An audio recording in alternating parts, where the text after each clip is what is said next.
Assalamualaikum warahmatullahi wabarakatuh. Selamat pagi teman-teman semua. Kita lanjutkan kembali tutorial tentang Flutter kita. Di video kali ini kita akan belajar bagaimana cara membuat login di Flutter yang terintegrasi dengan API. Jadi loginnya menggunakan API, di mana API-nya sudah kita buat di video sebelumnya menggunakan Laravel Passport ya. Oke, kita langsung saja. Di video sebelumnya juga kita sudah buat tampilan login sederhana seperti ini ya. Jadi ada username, kemudian ada password. Nah, di video sebelumnya itu kita punya controller username itu namanya txt user, untuk password namanya txt password. Kemudian di raise buttonnya, on presetnya itu udah saya hapus ya. Kalau sebelumnya kan kita pakai if yang biasa. Oke, selanjutnya jadi kita sebenarnya kita bisa saja nulis kode loginnya di sini semua. Namun kebiasaan para programmer itu mereka buat metode tersendiri ya, tipenya feature, kemudian nama metodenya misalnya do login ya. Oke, kemudian metodenya menggunakan async ya, sinkronus. Kenapa asinkronus? Karena nanti ada dua proses yang jalan ya, proses di Flutter-nya dan proses untuk merequest data di API-nya. Oke, kemudian metode do login ini kita panggil dia di sini, do login.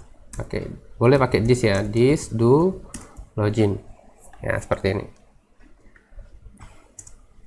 Oke, nah kemudian untuk memudahkan kita, misalnya nanti kan kita kalau loginnya berhasil, kalau loginnya gagal kita mau nampilin alert. Nah itu nanti ada package-nya, biar gampang ada package-nya.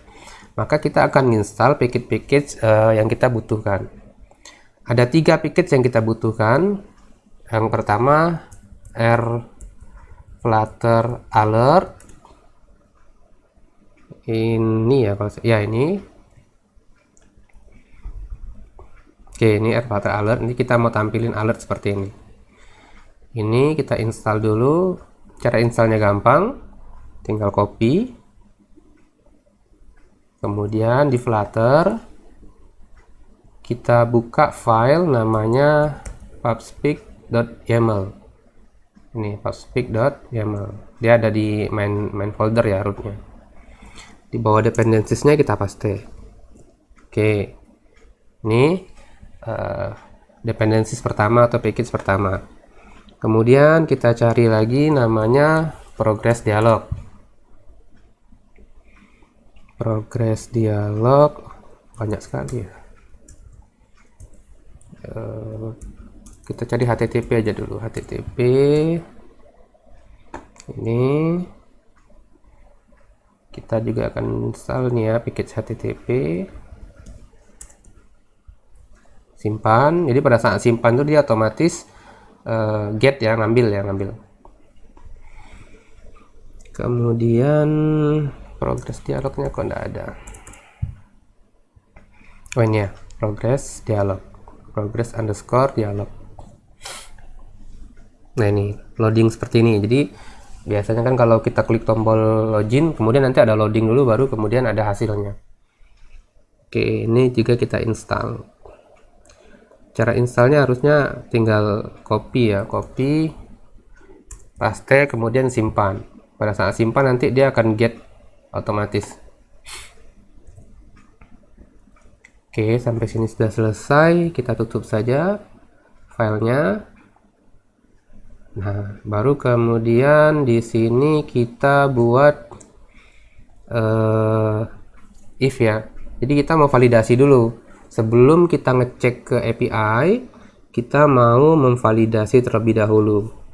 Jika txt username.text sama dengan pakai is empty atau kosong, atau txt password .text.is empty, artinya jika username-nya kosong atau passwordnya kosong, maka kita tampilkan alert contact,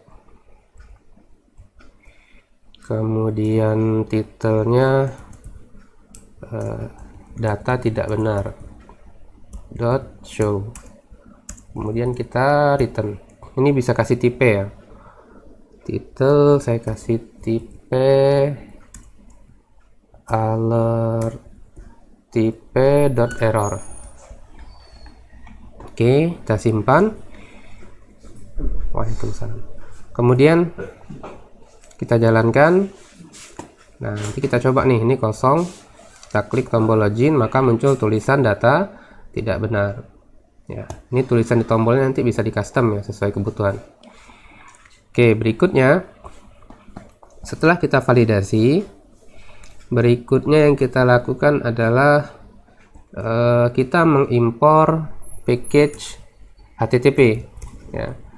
Impor package http.dart ya. .dart s http. S ini maksudnya aliasnya ya, alias. Jadi nanti kita manggilnya cukup manggil HTTP saja, tidak perlu http.dart.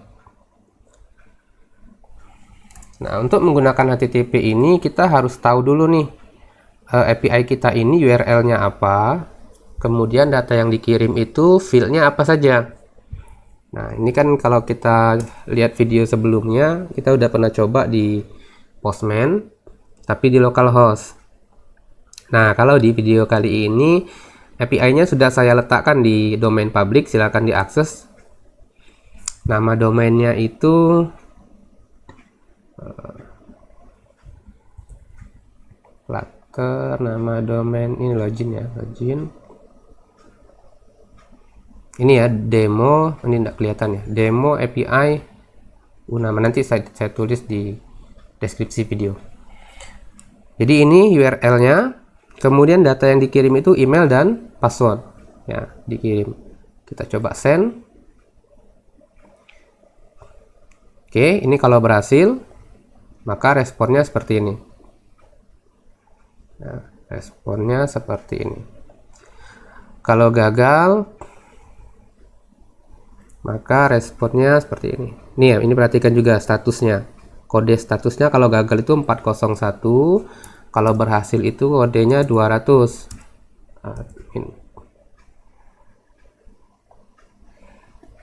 Oh, ini gagal kan ada spasi tadi ya, sorry. Admin. Oke, jadi kalau berhasil statusnya jadi 200. Oke, kita coba langsung saja. Kita buat sini, berarti di sini kita buat final respon sama dengan http.post. Nah, ini URL-nya tadi http://demo api.unama.ac.id/api/login. Kemudian koma,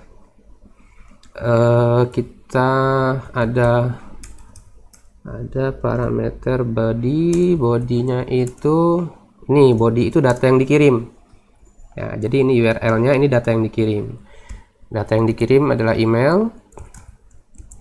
Email itu berasal dari username ya, .text. Jadi kalau di program kita kan dia menggunakan ini ya, menggunakan txt username. Nah, kalau di API-nya nerima email seperti itu. Oke, kita cek kenapa ada error.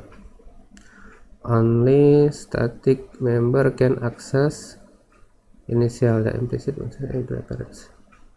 TXT username tidak bisa diakses di sini.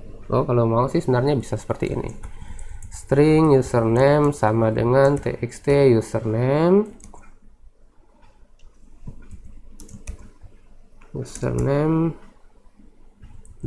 text.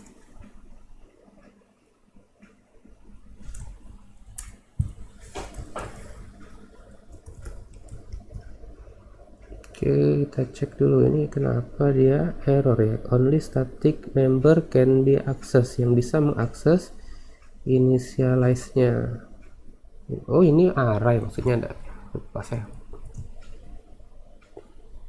Ini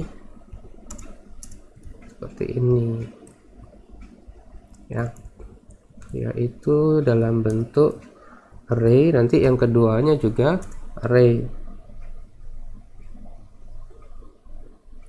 kurung, tutup kurung, buka kurawal, tutup kurawal. Kita baca dokumentasinya saja biar lebih gampang. HTTP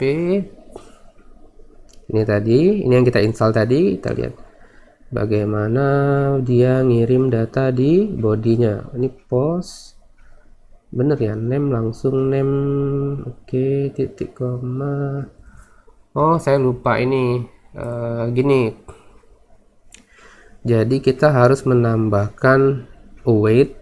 Ini saya hapus dulu. Oke, nah di sini kita menambahkan await ya.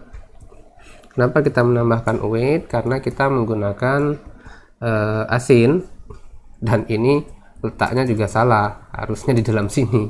Nah ini ya, seperti ini harusnya ya.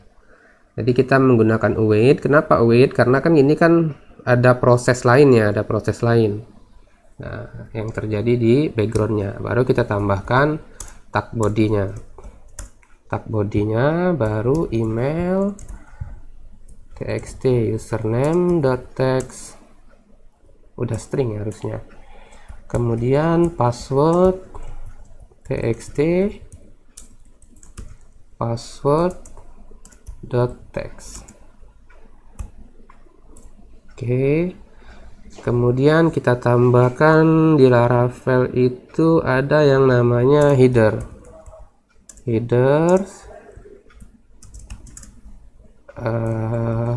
Asetnya itu isinya adalah ini ya, application.json.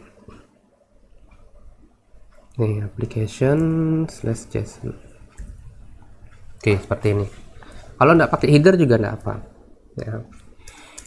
Nah, baru kemudian kita buat kondisi. Jadi ini proses requestnya. Proses request ini menggunakan HTTP post, ini URL-nya. Kemudian ini data yang dikirim, email berasal dari username, password berasal dari txt password. Baru kemudian kita buat kondisi. Jika respon.status code-nya sama dengan 200, jadi kan 200 berarti loginnya berhasil ya. Kita tampilkan alert, kontak, kemudian kita buat di sini login berhasil. Tipenya adalah alert type success .show. Oke, ini sudah. Kemudian else, berarti kan selain dari 200 dia gagal harusnya. Maka kita tampilkan juga yang sama, tapi pesannya login gagal. Tipenya adalah error. Oke, silahkan disimpan. Simpan, kemudian kita coba jalankan. Kita masukkan admin@admin.com. Passwordnya admina. Jadi ini harusnya gagal. Oke, login gagal. Kalau admin saja login berhasil. Oke, ini udah selesai. Nah, tinggal kita tambahkan progress dialog biar lebih bagus ya. Progress dialog sama dengan progress dialog kontak. Kemudian coba kita pakai chaining mau dia style. Oh, bisa. Stylenya ada message. Oh, enggak mau ya, atau saya yang kurang paham kodenya. Oke, kita gini aja, yang biasa aja. Yang biasa itu kita tinggal progress dialog .style. Kemudian di dalam style ini baru kita taruh pesannya loading. Jadi nanti ada tulisan loading atau tunggu dulu atau apa nanti silakan. Baru kemudian progress dialog dot show. Oke, progress dialognya akan kita sembunyikan kalau ini di bawah ini ya, progress dialog dot dismiss ya, hide ya, dot hide.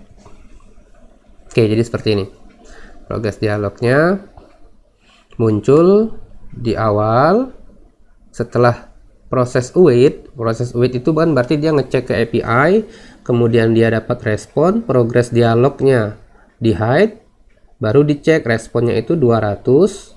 Kalau 200 login berhasil, selain dari 200 login gagal. Oke, langsung kita coba saja.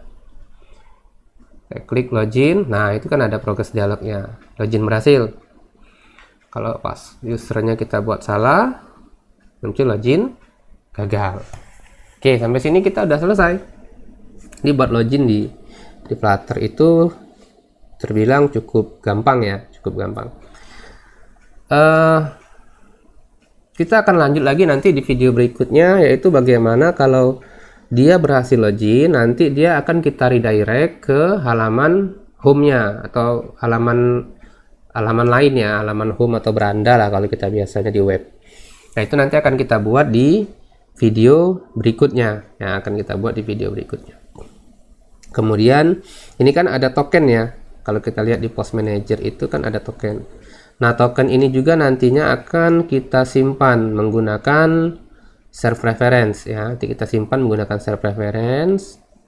Bagaimana nanti Flutter bisa berkomunikasi menggunakan token, itu akan kita bahas di pembahasan video berikutnya. Oke, untuk video kali ini saya cukupkan dulu. Silakan mencoba. Terima kasih. Assalamualaikum warahmatullahi wabarakatuh. Selamat pagi.